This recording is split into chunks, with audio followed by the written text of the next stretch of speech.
Quite more people here than I had thought this early in the morning with this kind of weather. So I almost slept too long myself. I just made it in time. So I would like to wake you up with a puzzle that I think has been around for some time, depletion time, and I always think I understand it, and then I wake up the next day a little late as usual, and then I don't understand it anymore. So this is going on like this now for many months, and so I thought maybe I should present my worries to you, and maybe you understand it, and tomorrow you tell me also you don't understand it anymore. Just to make it clear what depletion timescale means. It means you take you take all the molecular gas you have and you divide it by the star formation rate which you measure. If this works, it's 0. Battery says 0, so okay, doesn't matter. Well, yesterday I had this wonderful stick. Okay, so and then this is out comes the time scale, and this is a depletion time scale. And this could be a whole galaxy. It could be a certain region in a disk, maybe a ring in a disk. It could also be a molecular cloud. So anything like that, you can define the depletion time scale. And I think I want to demonstrate first that this time scale is the most fundamental intrinsic property of a galaxy. To motivate that, let me start with the three physical parameters which are usually taken to be of importance in galaxies, which is this gas mass, the stellar mass, and the star formation rate. And in this three-dimensional space, which is kind of given by these three quantities, a galaxy can almost sit everywhere. The star formation, the stellar mass could be anything depending on the history. The gas mass could be large, could be small, depending on whether the galaxy just happened to have a gas infall or not. And the star formation is somewhat constrained by the gas mass, simply because if there's no gas, there's no stars forming. But it could be small or large, independent of what the gas mass is, depending on whether the gas happens to be able to form stars or not. So galaxies can occupy in the three-dimensional space any point, so to say. If you want, could be a big spread, a big cloud of distribution, but what you actually observe is something completely different. In fact, in this three-dimensional space, all the galaxies sit on a fundamental thin line.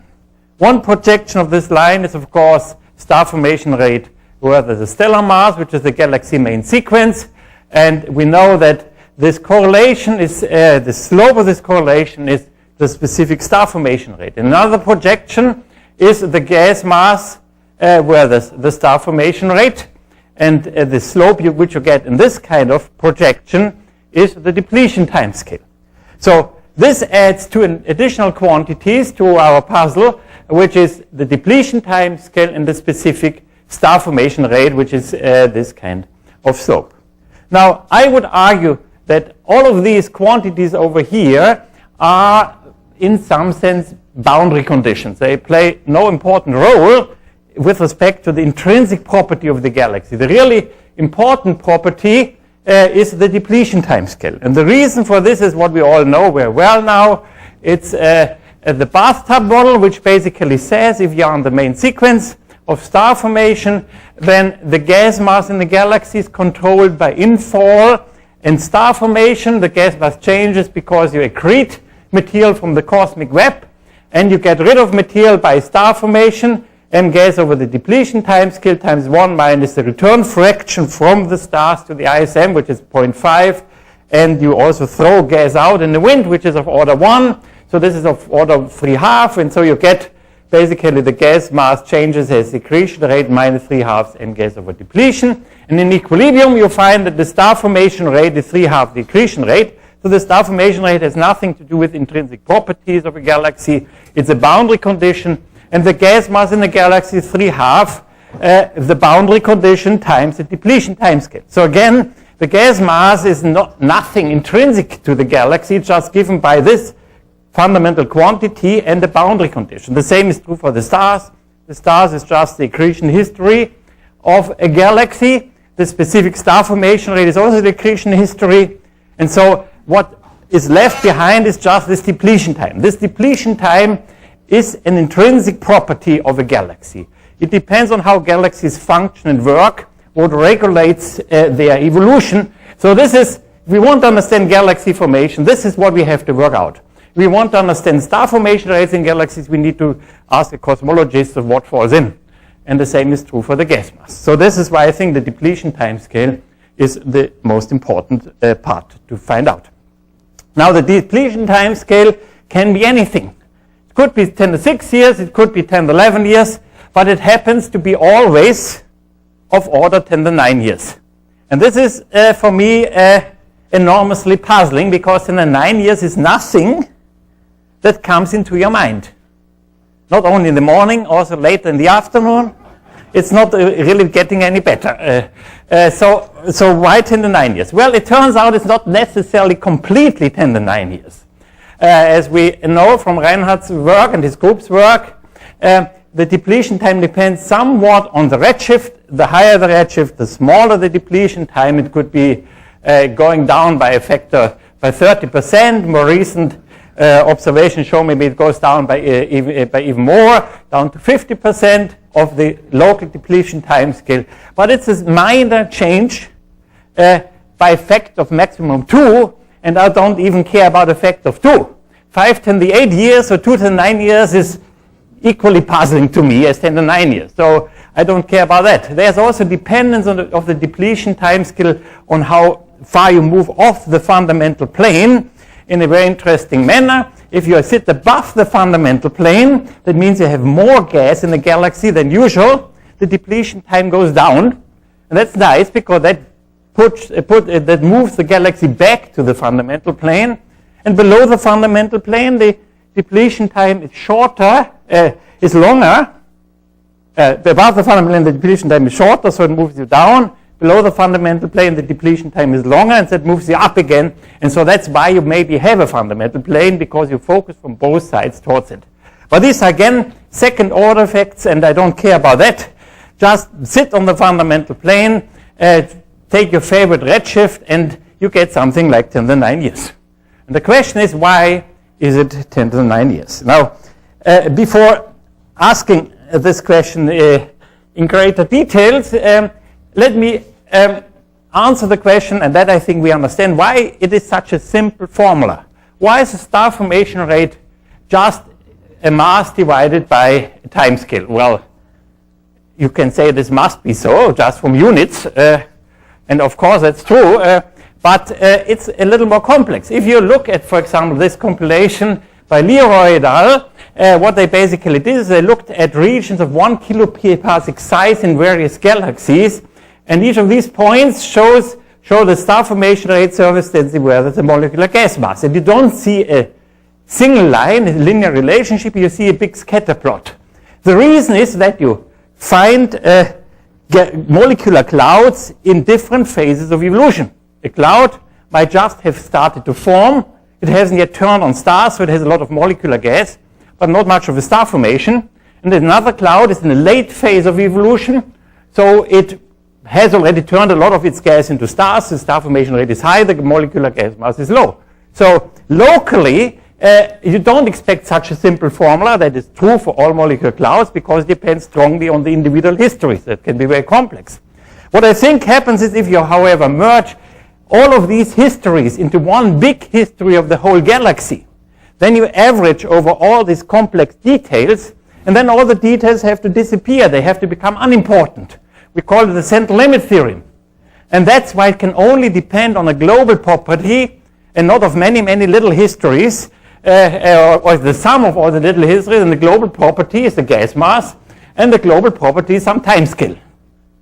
But this time scale is not the orbital time or whatever. It's not the collapse time of a molecular cloud. This time scale is crazy.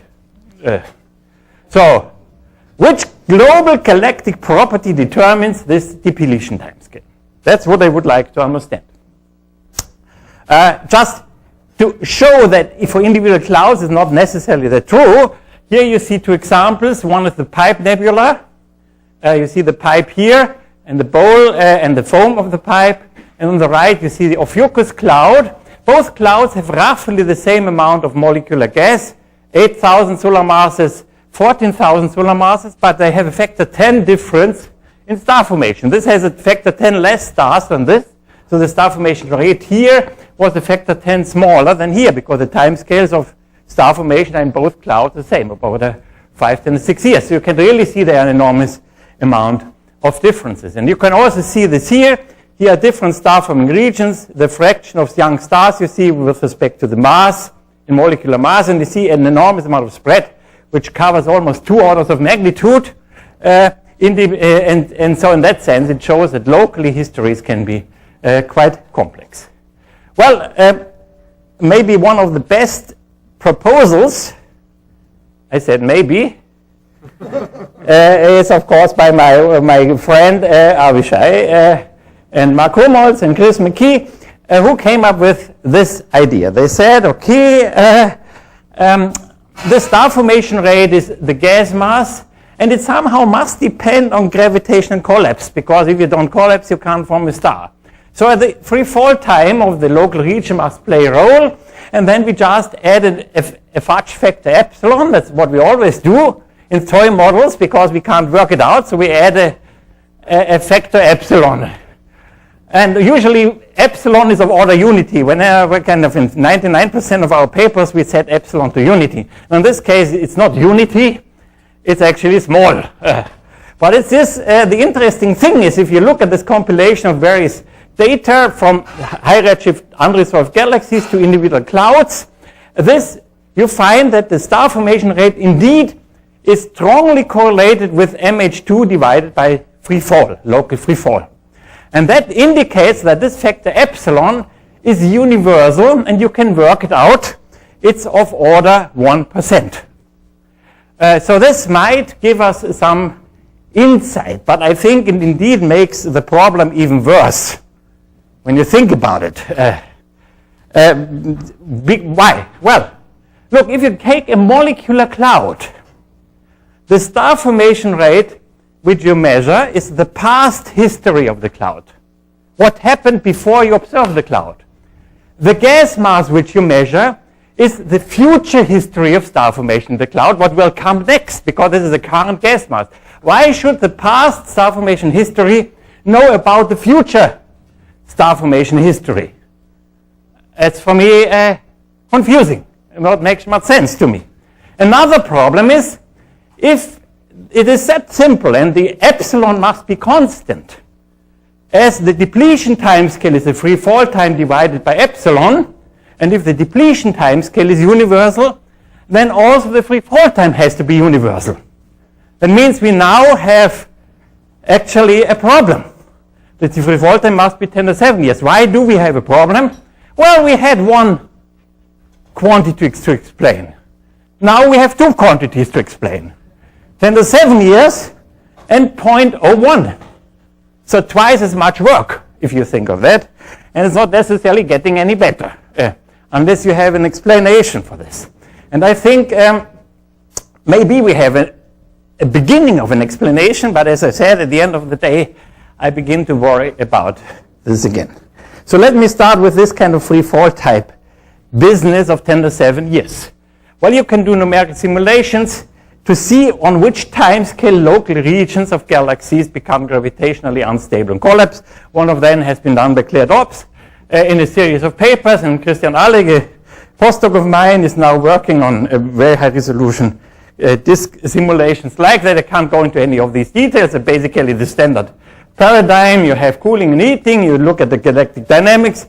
You have a critical density above which you form stars, and then you turn the gas into stars with a certain efficiency epsilon, which you can regulate. That's a good thing. We are not depending on what the universe likes. We just do what we like. Doesn't that necessarily mean that it will represent the universe, but what the heck? The good thing is we can create a new universe, which is, to say, innovative, if you think of that. And you have a certain energy which you put in, and then you disperse the regions. And you have seen these simulations probably a lot. So you basically form cold called molecular clouds, which is in this kind of spiral arms, the red part. And you can look at the star formation history of these kind of galaxies. And what you basically find, first of all, if you look at the Tumor parameter, you see that Q it becomes of order 1 for the cold component. It's much larger for the hotter and intermediate temperature component. You find that you get roughly equal amount of mass in each of these components. The cold component has about 30%. The hot component, the intermediate, the unstable component of order the same, and the hot component or the H1 component also of that order. And if you then look at the star formation as a depletion time scale after some initial time where the galaxy has to settle down, you indeed get something of order 10 to the 9 years. We put in an efficiency of 1%, we got 10 to the 9 years. So why did we get 10 to 9 years? Why did the free fall time turn out to be 10 to 7 years in this case? Well, it is just simply a local instability of the disk, and this is shown over here. If you look at the spiral arm, or if you look at one of these dense filaments which you find in these simulations, then you see that you get local condensations, and they actually begin to collapse onto themselves and form a molecular cloud. And if you work out how long it takes, it's always of order 10 to the 7 years. Why is it so? It's just simply the tumor instability of a Q equal 1 disk. Then you can work out for characteristic orbital velocities of order 200 kilometers a second and characteristic radii, the time scale is 10 to 7 years. You might wonder how long it takes to break up the clouds, but this happens very fast. As you can see, once star formation starts seriously, the cloud disperses, and so in 2 million years, it's over. That's why you end up with a typical cycle of star formation of 10 to 7 years. And you can basically work this out too, and this has been done by Krumholz and Deckel. Also, who basically show that the dynamical time on which a local patch of a disk becomes gravitationally unstable, if you set Q equal 1, is given by 0.1, the orbital time scale at this radius. And for typical regions in a galaxy, this is of order, the orbital time scale is order 10 to the 8 years, so this is of order 10 to the 7 years. Divided by the efficiency of 1%, you can get 10 to the 9 years. Now, the interesting thing is, globally speaking, the orbital time scale is proportional to the radius of the galaxy divided by the velocity. And this is correlated with the real radius of the dark halo and the real velocity of the dark halo. And RV over VV depends very weakly only on Hubble constant. Should be the same for all galaxies at a given time.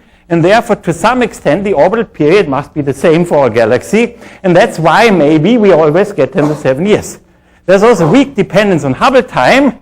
On a Hubble constant, that means if you go to higher redshift, you expect the orbital time to go down because simply you have this effect of h to the minus 1/3. So in that sense, you're as dependent as you expect. But the problem is, if you go to local regions, the orbital time is strongly radius dependent. If you have a constant rotation curve in the inner region, the orbital time is much shorter than in the outer region.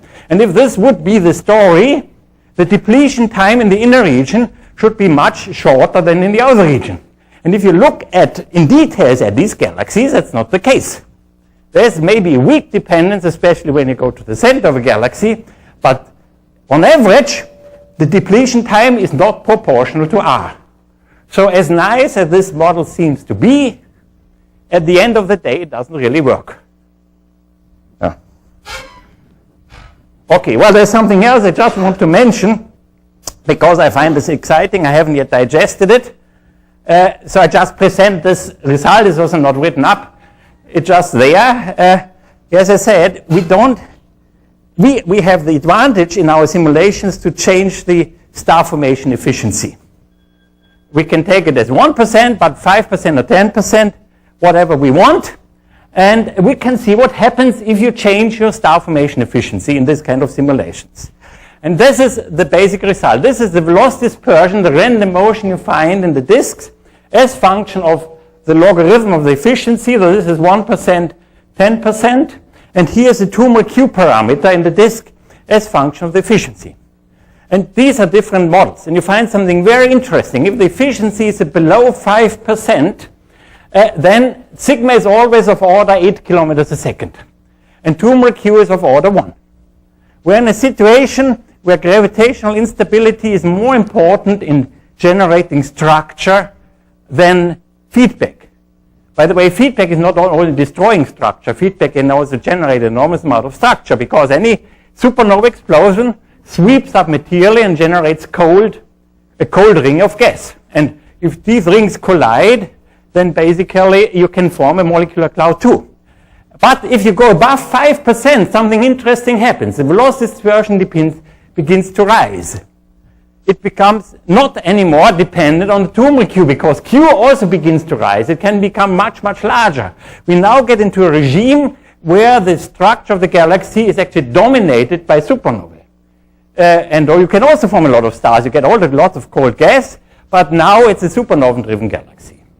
So there can be two regimes in which galaxies can be gravity-driven, supernova-driven. For 1%, we are in this regime. If for whatever reason the efficiency goes up, we can get into a completely different regime. It might be interesting to find these two regimes in observations and maybe explore this a little further. Anyway, so I think concerning the depletion time scale, we might have a little bit of an understanding. Is it close to the orbital time or not? Or is there something different? But I'm not 100% sure. We have figured it out for the reasons I just pointed out. Let me now go to the second factor, which is this efficiency of 1%. And I think that is even less understood. Actually, I have no idea. And I want to tell you why. Well, efficiency depends on surface density, how dense the regions you're talking about. It's obvious that stars will always form in very dense pockets, just because the stars are very dense. And if you get close enough to a star, if you look at an individual clump that forms a star, the efficiency is 100%. That means 50%, or maybe even more, of the whole clump goes into a star. So it must depend on the density of the region what the efficiency is. And here you have an example. These points are young stars which have been observed. These are surface density contours. And you see the stars crowd in the very dense region. And if you would take this contour as characteristic for a star-forming region, efficiency would be high. If you take this contour, efficiency is low. So the efficiency depends on the surface density, characteristic surface density you are talking about. And this is something which we did in 2013, and we are now working on another paper on that, which quantifies this. This is the star formation efficiency just from the mass we see in young stars divided by the gas mass as function of the surface density within your given contour. And you see the efficiency is here 0.1%, but it can also be 10%, it can be 100%. It means 50% goes into stars. So to say, it depends on which surface density you take. And you find that the efficiency is 0.01 times the gas surface density you take divided by 120 solar mass per square parsec. Indeed, it's 1% if you happen to choose 120 solar mass per square parsec. That's here. But why not using this? Or why not using this? What is special about 120 solar mass per square parsec? You can, from this, work out the free fall time. This gives you a density, this gives you a free fall time, then you can work out the free fall time as function of efficiency. And you see the fall time is indeed of order 10 to 7 years if you take an efficiency of 0.01, which is you take a surface density of 120. But if you take something else, everything is very different. And now you can work out the depletion time. It's this by this. And I had hoped that this sigma cancels. But it does not cancel because it goes in the wrong direction. The depletion time depends very strongly on sigma. It goes as sigma to the -4. That means you change your sigma by factor 2 and your depletion time goes down by a factor 16. It tells us it strongly depends on what you choose. So it all works for 120 solar mass per square parsec. But there's nothing special about this. So for me, this is completely unknown why you should have an efficiency of 1%. So I think I'm at the end. My conclusion is very simple. These are the things I just presented, and if you put it all together with the bathtub, I think the origin of the universal depletion timescale is still a mystery. Thank you very much.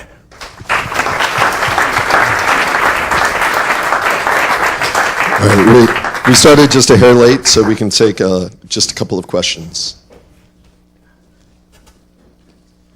Yes, David. Pardon me.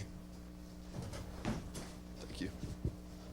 Absolutely trivial, but it seems like you were getting somewhere when you were including feedback, and yet most of the equations that you showed that there had nothing to do with feedback. So can you give your intuition as to the role that feedback would in fact play when we really address this question properly?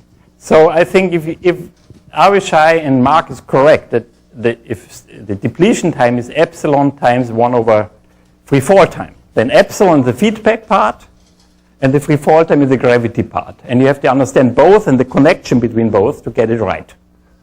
Of course, the epsilon, the efficiency might not be necessarily feedback. It could also be a turbulent model where you form certain regions become very dense. And turbulence might be also driven by gravity, so it can become a little more complex. But in general, I would say the efficiency just naively must be due to feedback process. Everything would otherwise collapse into a dense region from stars. But I can imagine your number being just a pentron, say, not a supernova. Yeah, you're right. IMF. Sure, it's exactly my point. You already begin to wonder. That's exactly what I want. How can it be that simple, given all these complexity? I completely agree with you. And think about it.